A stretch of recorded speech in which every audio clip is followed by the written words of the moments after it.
All right, guys, welcome back to the 500 Nation War. Uh, as you can probably see, things are not going great.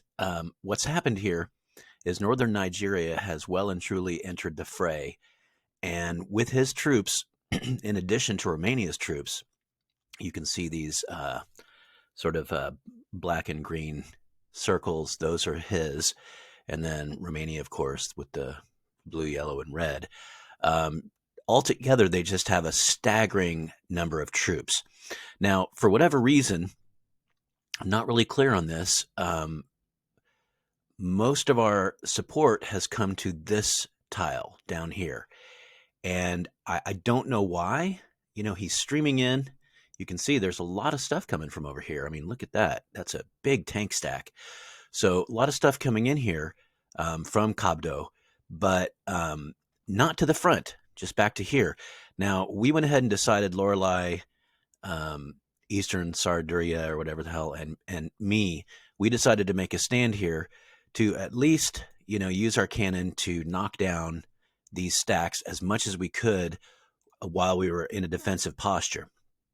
There's nothing left here, and it looks like they've run up some infantry stacks, so we are engaged, meaning we cannot run away. So it is what it is. Like my entire block of guys down here that I had is going to die. There's just no question about it. So I guess what I really need to do is reorient everybody back down to here. I'm not really sure why. If they come down here and attack us, then that's great. But they certainly could just circumvent us and just attack into the soft underbelly of us. And then, we don't know what's going on up here. So I think we're going to lose this. I really do. You can see, J-Rock is still streaming stuff in the north. You've got a lot of stuff still streaming in, but we're falling back in the north as well. So here's my analysis. I think one of the critical moments was when Fardin left the alliance. And it's pretty much a consensus among my teammates that Fardin was an enemy agent the whole time. Somebody intercepted a message between Fardin and Romania that had something to do about what they are doing. And this was while Fardin was in our alliance. So you don't call your own alliance they unless, so it's pretty clear he was an agent the whole time. Went ahead and gobbled up stuff that I probably would have taken. And if nothing else, I would have taken him. I would have taken him on at least if he'd have been an adversary, or at least I would have built up defenses and it'd have been a much more sort of defensive posture, and we could have invited somebody else in. What ended up happening is we lost a vigorous ally in Fardin. He hadn't really had any kind of serious losses, so he still had a large army. So we kind of lost like 1/6 of our entire strength when Fardin left. And in return, we got Toy Soldier, which, seemed good. It was better than nothing, obviously. But Toy Soldier was already strung very thin from his war in the north with Romania and a couple other AIs. So I think that was kind of a crucial thing. This was earlier in the game, much earlier in the game, before these huge stacks started showing up. If Fardin had stuck with us, and we would have been able to use his resources as well. Right now, for the longest time on these fronts, it's been War Badger, J-Rock, and me fighting these battles. And then now the Eastern allies are finally coming in. But it would have been the four of us fighting. So when I say we lost 1/6 of our strength, I really mean we lost 1/4 of our strength, because it was really just the four of us here that would have been fighting these frontier battles. So we lost a significant amount of strength when Fardin left. And this was earlier in the game. And you really can't discount these early game losses. When you lose that much strength earlier in the game, later in the game, you see those echoes. So we're doing our best. You can see where everything stands. This will be maybe the second to the last video. I don't know. I'm going to let this play out and see what happens. There is a chance that we could hold them in the north, hold them in the south, and then push back. But the point is here, the scary thing is here. Look at all this red. So you see the stuff streaming in here, and that looks great. But what you don't see is all the red stuff streaming in here. So everything we're doing to reinforce, they're doing as well. And they definitely do have more power than we do in terms of just sheer area and production capabilities. So we've played a good game. I'm pretty happy with the way we've played. But it looks like we're up against some treachery, which kind of sucks, but hey, that's part of the game. And B, um, in Romania, somebody who potentially just uh, either I don't really understand, either spent gold marks or got really lucky because I'm playing with some top notch players here, some level 19 people, and we pretty much expanded. Look at MC Dude. That's a big territory, but it's nothing close to what Romania had early in the game. So I don't know. Um, Not accusing anybody of gold mark spending because you just never know.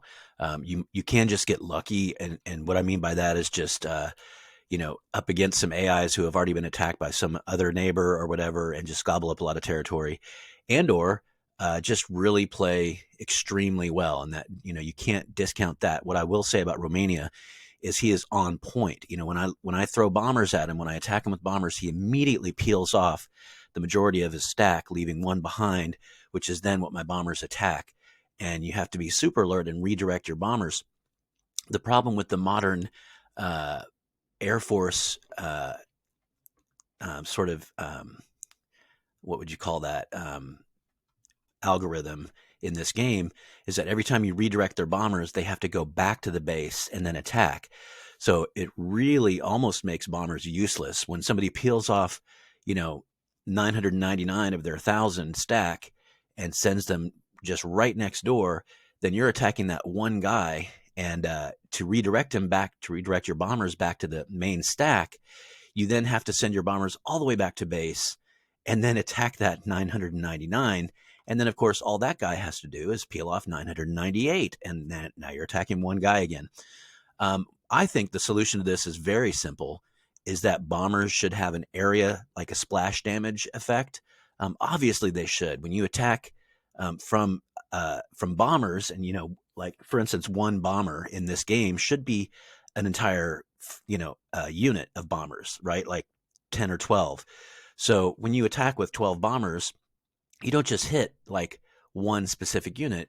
There's obviously going to be some splash damage. You've seen that World War I, World War II footage where it's just, they're dropping bombs like popcorn, just really, hundreds of bombs. So I think the entire thing could be fixed.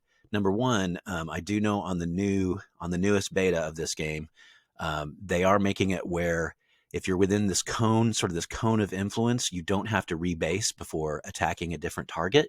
So I love that. There's no reason why if we get told over the radio, hey, attack this place 2 clicks to the north, there's no reason why we'd have to go back to the base and then attack, 75, 100 miles back to base and then 100 miles back to attack essentially a mile to the north or something. So that is one of the things they're trying to fix right now, is the rebasing problem. And then I would love to see splash damage for the bombers. And what that would do is, yeah, you can peel off one guy, and sure, I'll still attack that one guy, but the splash damage will still hit the main stack. And I think that would be sort of not only an effective way to sort of fix that cheat mechanic. It's not a cheat, but it's one of those mechanics where it's like, it doesn't really make much sense. Hey, we'll tell this one unit, hey, you go over there, and then they'll bomb you and nothing will hit us. That's like, that doesn't really make sense in any kind of realistic war scenario. So that would be cool if they could make bombers have a little more splash damage so that you couldn't pull off that cute little trick. One of the things I was facing, and I mentioned it to the other guys on my mobile, was Romania kept on peeling off one guy, and then I kept on trying to redirect my bombers, but it wouldn't let me. Every time I, gathered my bombers, clicked attack, and then clicked on the big stack, it would direct me at the one guy again and again and again, and I couldn't redirect it to the main stack. So that was really frustrating because it's like, okay, I get it. There's this sort of cheat mechanic inherent in the game that you can split off, and your entire bomber stack will attack one guy instead of the 700 guys. Okay, that's fine. But if you're alert, you should be able to redirect your bombers to attack the main stack, and I wasn't being able to do that. So it was basically rendering my bombers, I had 19 of them, completely useless, just not of any worth at all. Very, very frustrating. So anyway, that's that. thanks for checking in with this massive game. It's been a lot of fun. I'm not saying it's over either. We still have potential to possibly still kick butt. You can see these two Eastern guys are still streaming in a lot of stuff. And if you can come over here and see Cobb Day, really does. I mean, there's a lot of crap, a ton of tanks coming in here, and there's a bunch of stuff already stacked here. So we'll see. We'll see what happens. As you've seen, I'm still directing in. I've got a bunch of heavy tanks and infantry and a few cannon that are streaming in as well. So I'm going to continue to try to push them down to this new frontier place, and we'll see what happens. All right, so thanks for checking in, guys. I will see you next time. Adios, amigos.